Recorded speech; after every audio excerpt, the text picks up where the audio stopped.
할렐루야. 따라합시다. 오늘도 말씀 충만, 성령 충만, 믿음 충만케 하옵소서. 아멘. 옆 사람 축복해 주세요. 하나님의 영으로 강건해 주십시오. 아멘. 공원묘지 관리인에게 매주마다 어떤 부인이 우편안을 보냈습니다. 우편안이 뭔지 아시죠? 그런 이제 돈을 찾을 수 있는 거예요. 왜 보내느냐? 부인에게 아들이 있었는데 아들이 죽었거든요. 묻혔거든요. 그러다 이제 꽃다발을 갖다 주도록, 큼직한 것을 갖다 주도록. 이것이요 몇 년간 지속이 됩니다. 어느 날 차 한 대가 들어오는데 돈을 보내준 그 부인이 탄 거예요. 꽃다발을 큰 걸 안았어요. 근데 화사한 꽃다발과 달리 얼굴은 죽어가고 있어요. 생명력이 없어요. 관리인에게 말합니다. 매주 돈을 붙이던 사람입니다. 의사 선생님이 저보고 이제 살 날이 얼마 안 남았다고 하셨기 때문에 마지막 힘을 짜내서 아들 묘지에 이 꽃을 갖다 놓으려고 제가 직접 왔습니다. 그랬더니요, 그 이야기를 듣던 관리인이요, 이게 뭔가 생각하는 듯 하다가 결단한 표정으로 이렇게 말합니다.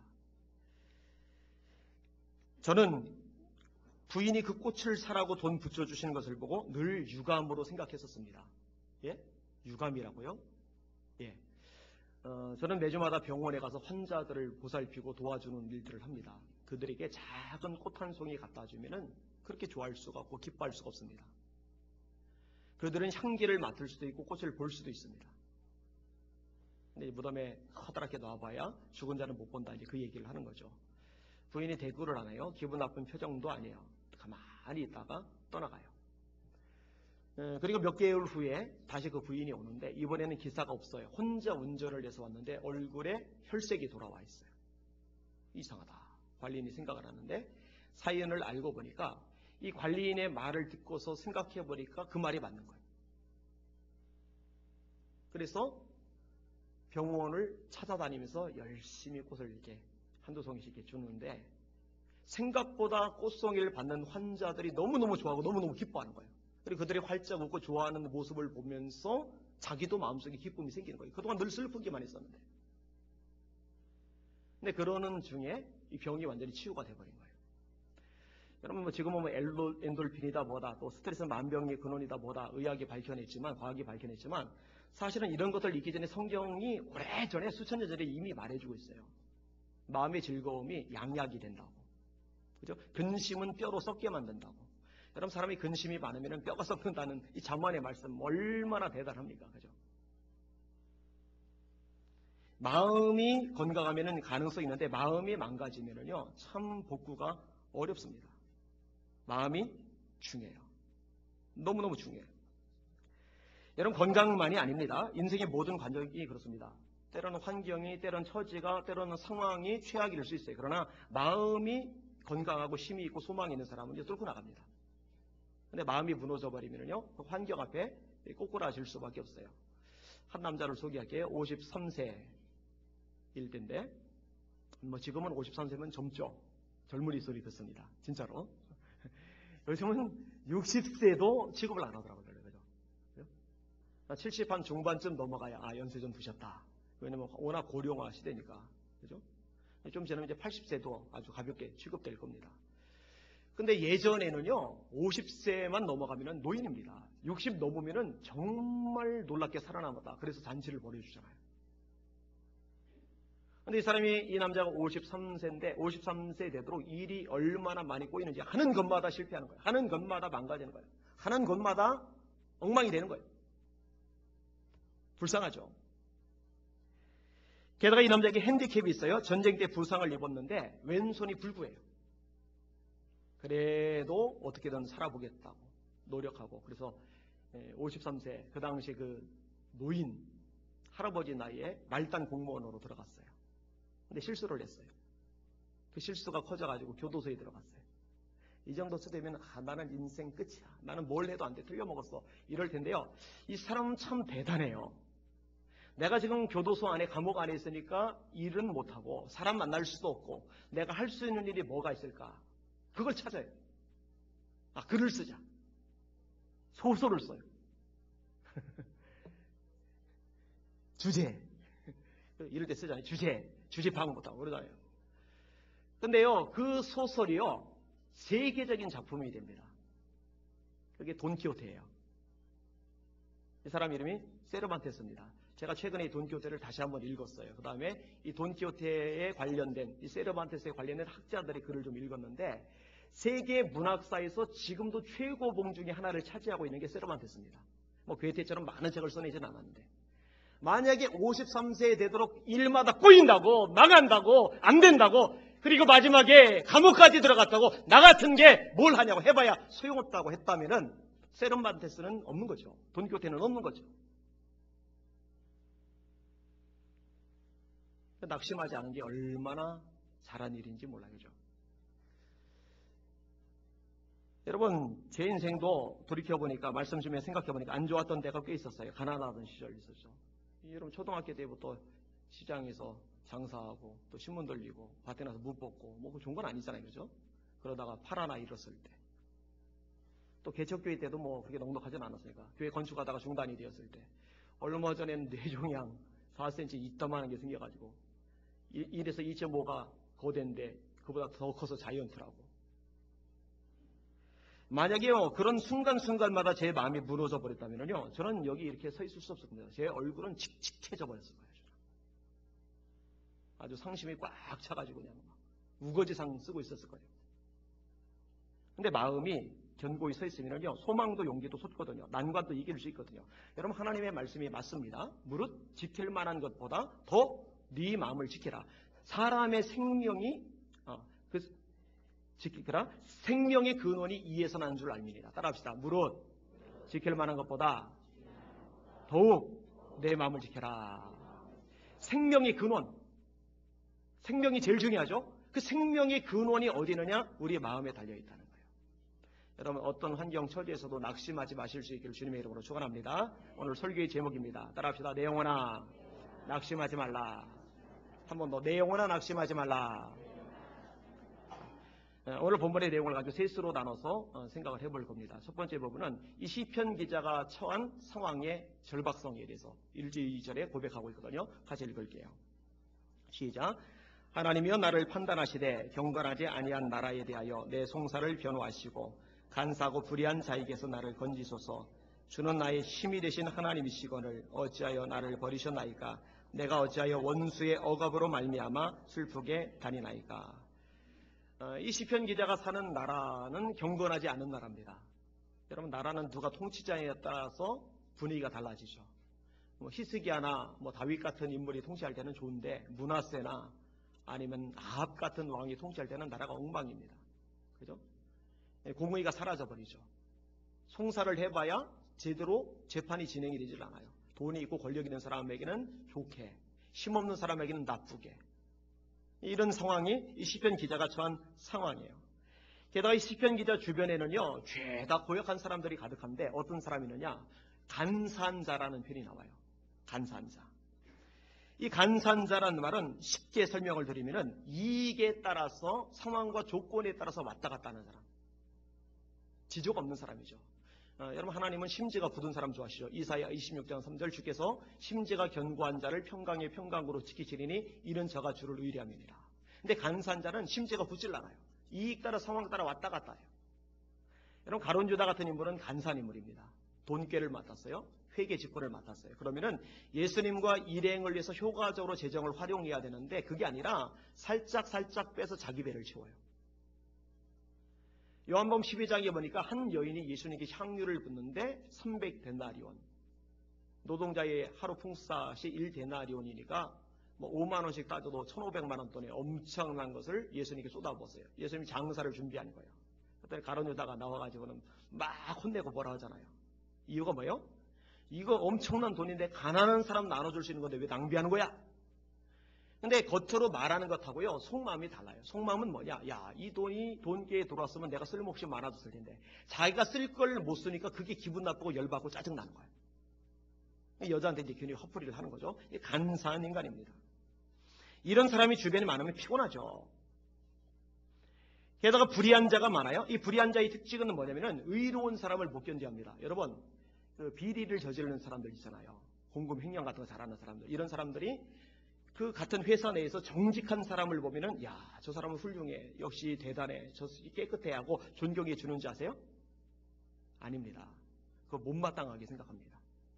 같이 끼어들어야 자기 패거리에 들어와야 좋아하지, 그리고 같이 눈 감아줘야 좋아하지, 깨끗한 척 한다고 싫어해요. 예레미야 20장 10절에 보면 예레미야가 이렇게 탄식합니다. 나는 물의 비방과 사방의 두려움을 들었나이다. 그들이 이르기를 고소하라. 선지자 보고 하는 거예요. 예레미야 보고 우리도 고소하리라 하며 내 친한 벗도 다 내가 실족하기를 기다리며 그가 혹시 유혹을 받게 되면 우리가 그를 이기어 우리 원수를 갚자나이다. 예레미야는 말씀대로 살았거든요. 진리대로 걸어가거든요. 하나님의 말씀을 있는 그대로 선포한단 말이에요. 그런데 이걸 보고 야, 우리는 타락했는데, 우리는 엉망인데, 우리는 죄 가운데 있는데 예레미야는 참 거룩하다, 진실하다 라고 칭찬해주고 격려해주고 우리도 예레미야 닮자 라고 존경해주는 게 아니라 어떻게 해야 저놈도 타락시키지? 야, 저놈도 같이 죄를 짓게 만들어야 되는데 그러고 있는 거예요. 여러분, 이게 사람들의 속성입니다. 또 하나가 있는데요. 자, 간사한 불의한 자, 그리고 또 하나가 원수들이 나와요. 원수들의 억압이란 용어가 오늘 본문에 나오죠. 원수가 뭐예요? 원수는 나를 못 살게 하는 사람, 나를 죽이려는 사람, 말로 행동으로 나를 늘 괴롭히고 공격하는 사람, 그게 원수입니다. 여러분, 원수들 때문에 이 시편 기자가 마음이 슬퍼요. 여러분, 하나님을 경외한다고 믿음이 있다고 뭐 슬프지도 않고 좌절도 전혀 안 빠지고, 그죠? 그냥 늘 이렇게 막 행복하고 그런 것만은 아닙니다. 이 시편 기자도 믿음의 사람이면 틀림이 없는데 원수의 압제로 말미암아 내가 슬프게 다닙니다 라고 고백하고 마음이 슬픈 거예요. 여러분, 다윗이 잘못한 것도 없는데 사울이 죽이러 쫓아다니잖아요. 그게 원수입니다. 하만이 말입니다. 유대인들 학살하려고 그러잖아요. 그게 원수입니다. 여러분 주변에서 누군가 여러분에 대해서 지속적으로 막 헐뜯는다고 생각해 보세요. 비방하고 막 깎아내리고 막 공격하고 인상 쓰고 막 함부로 대하고, 그 상처됩니다. 그죠? 힘들죠. 이 시편 기자도 너무 힘드니까요. 어떻게 탄식하냐면은 주는 나의 힘이 되신 하나님이고, 하나님, 당신이 나의 힘이 되신 하나님이거늘 어찌하여 나를 버리셨나이까? 하나님께조차 버림받은 것 같은 느낌이 들 만큼 힘든 거예요. 너무 힘든 거예요.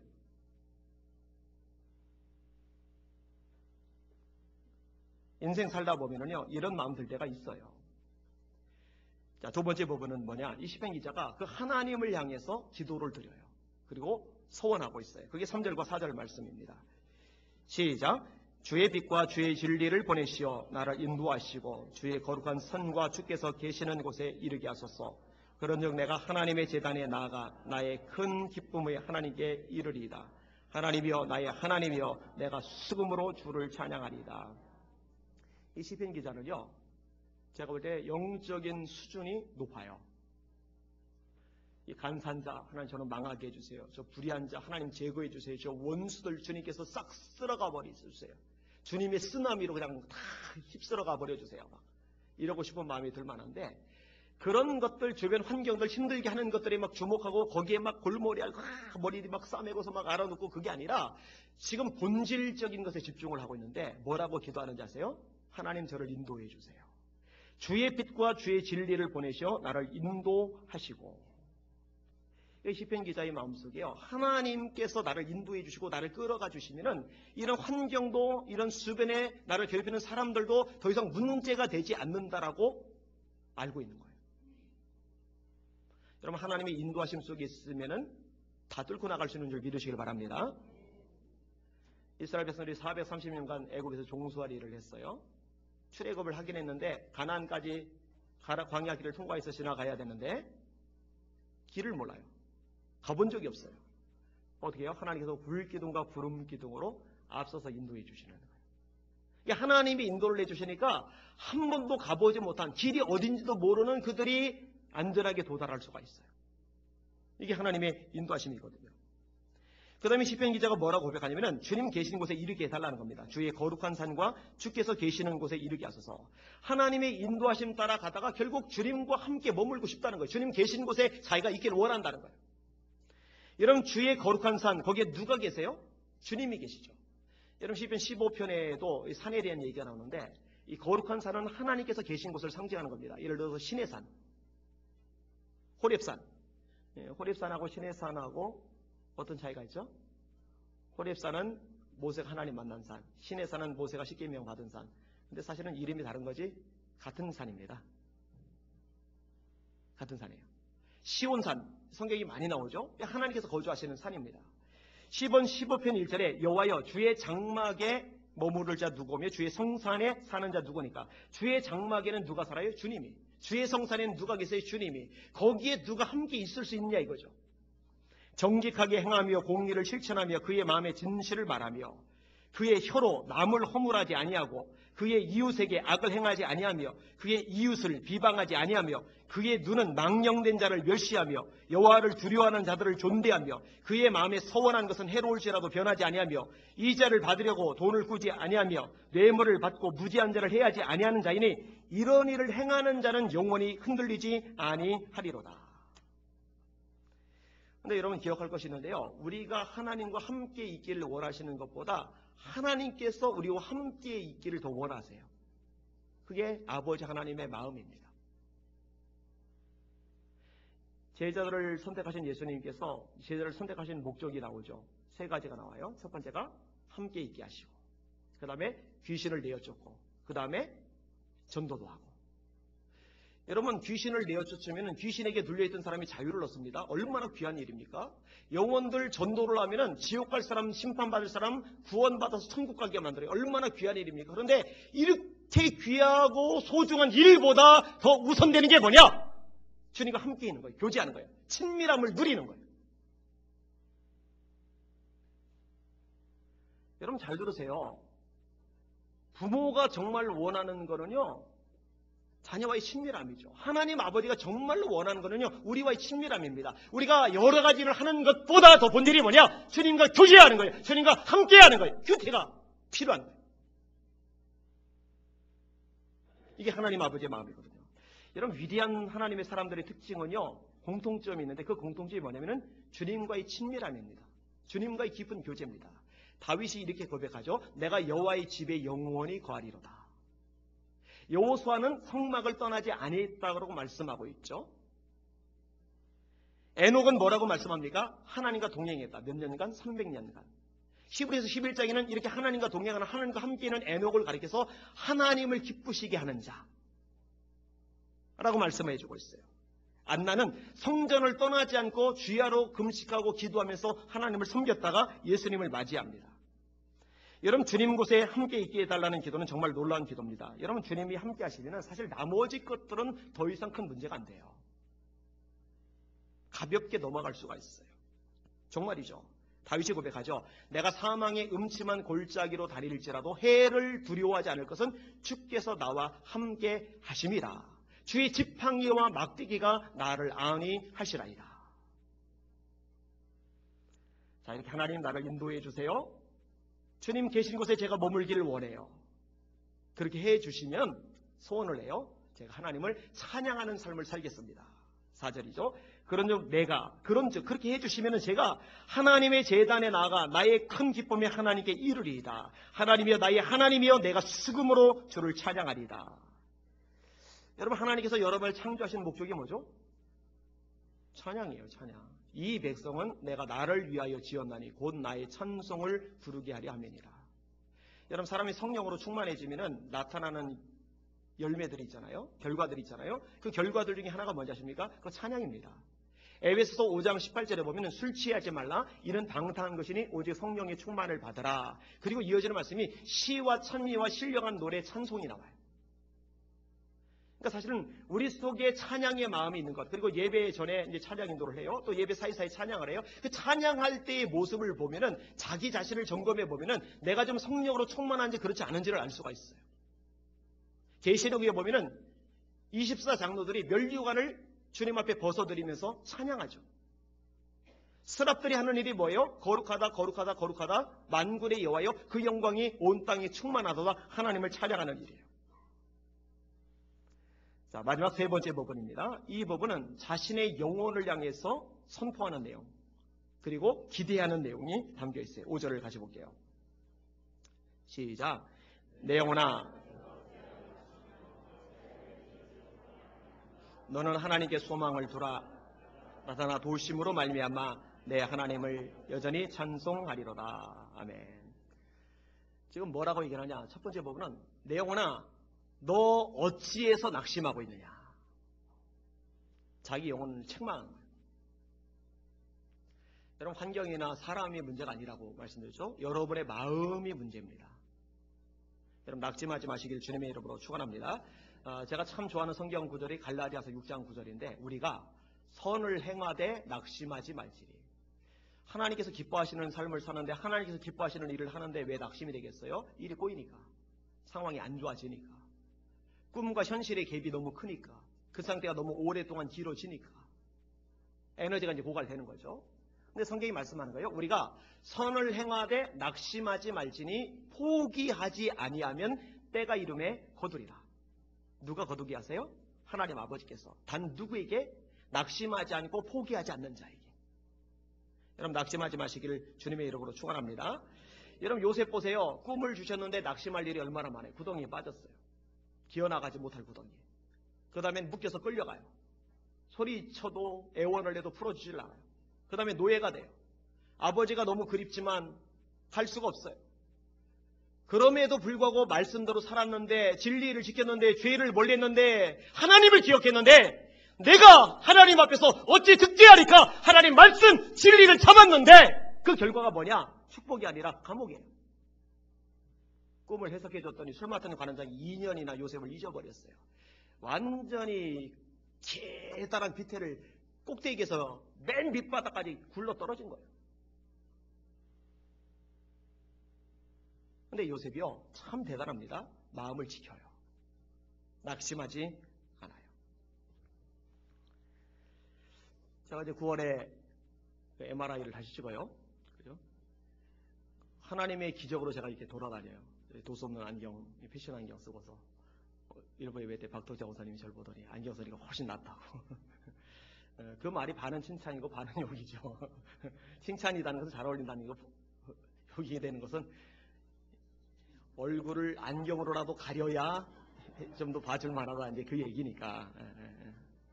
뭐 괜찮아요. 뭐.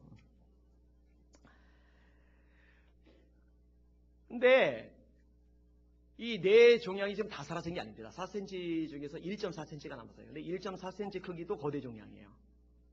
그걸 지금 제가 가지고 사는 겁니다. 근데 9월에 이제 검사할 건데 어떻게 나올지 모르겠어요. 만약에 검사 결과가 안 좋게 나왔다. 만약에 다시 수술을 해야 한다고 한다면은 그럼 나는 그때 내 마음 상태가 어떨까? 이 말씀 준비하면서 스스로에게 적용을 해봤어요. 말씀은 저에게도 적용을 해야 되니까. 결론을 내렸어요. 낙심하지는 않는다. 낙심했다면은 이전에 판단 받았을 때 이미 낙심했겠죠.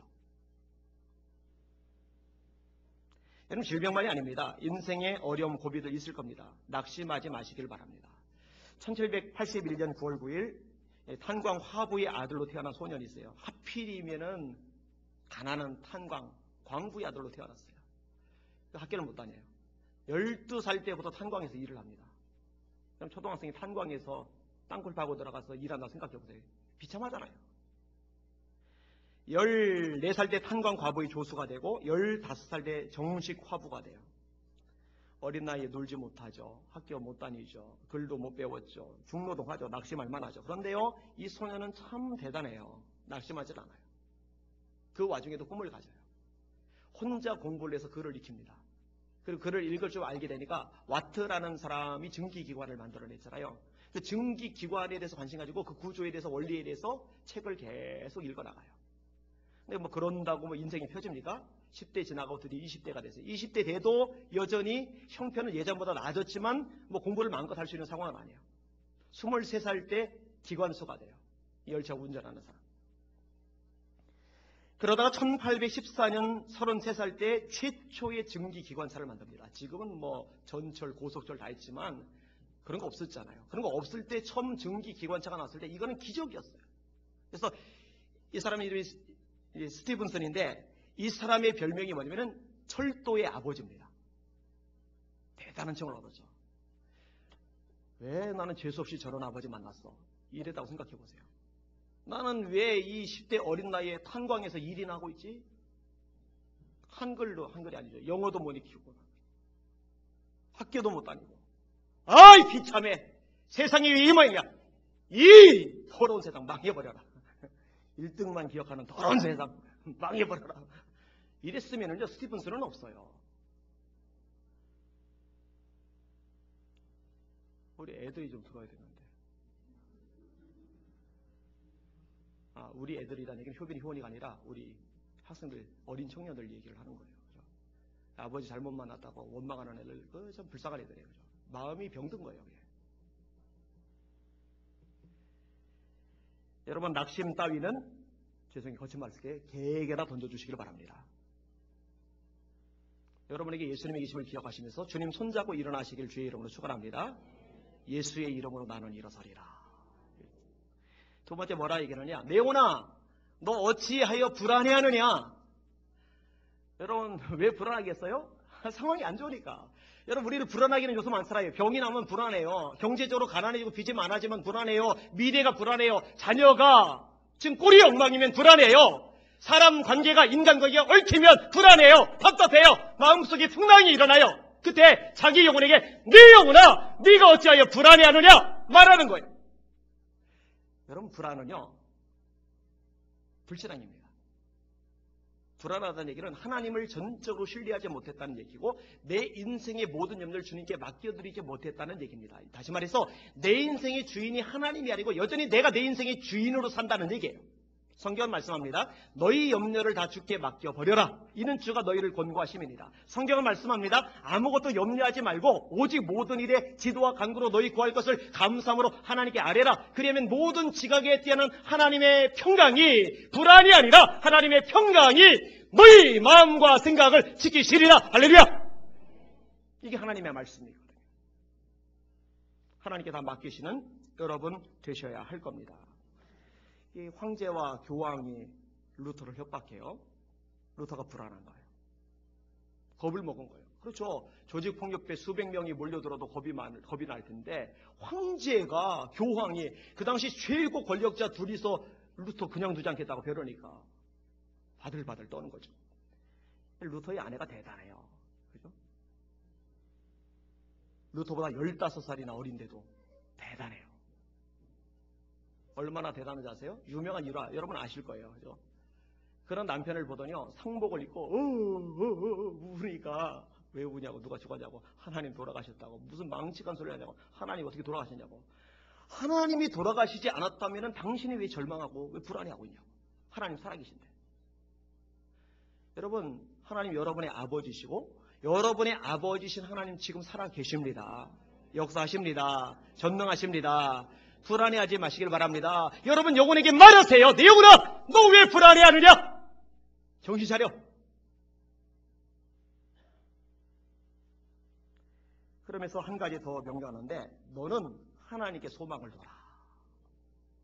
너는 하나님께 소망을 둬라. 여러분 영혼들도 하나님께 소망을 두시기를 주님의 이름으로 축원합니다.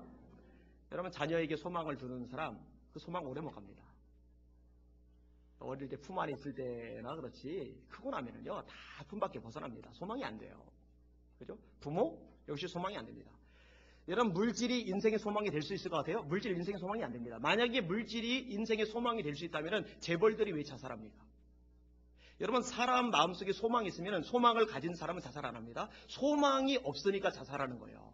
소망이 있으면 사람이 얼굴이 밝아져요. 소망이 있으면 용기가 생겨요. 소망이 있는 사람은 도전합니다. 소망이 있는 사람들은 뚫고 나갈 수가 있어요. 소망이 다 사라져버리니까 암흑천지가 되니까 주저앉는 거예요. 여러분 배우자가 소망이 됩니까?